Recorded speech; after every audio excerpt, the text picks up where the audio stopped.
Earlier, we told you about the latest constitutional fight here in Washington, the gun debate, more regulation versus the Second Amendment. But it may surprise you to know some people believe the entire Constitution, not just the Second Amendment, is outdated.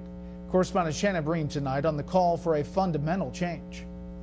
Georgetown University law professor Louis Seidman sparked a heated debate when he authored a piece in the New York Times advocating that we, quote, give up on the Constitution with all its archaic, idiosyncratic, and downright evil provisions. This is our country, and we wouldn't let France rule it, we wouldn't let the UN rule it, and there's no reason for us to be ruled by people who are long dead, who had some good ideas but had a lot of bad ideas, and in any event for whom it makes no difference at all. Seidman, author of On Constitutional Disobedience, is not the only one questioning just how well our founding document works in this current day and age.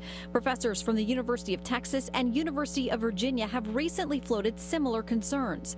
Just last year, Supreme Court Justice Ruth Bader Ginsburg, speaking with Egyptian media after the ouster of President Hosni Mubarak and as the country was beginning to reshape itself, said, quote, I would not look to the U.S. Constitution if I were drafting a constitution in the year 2012.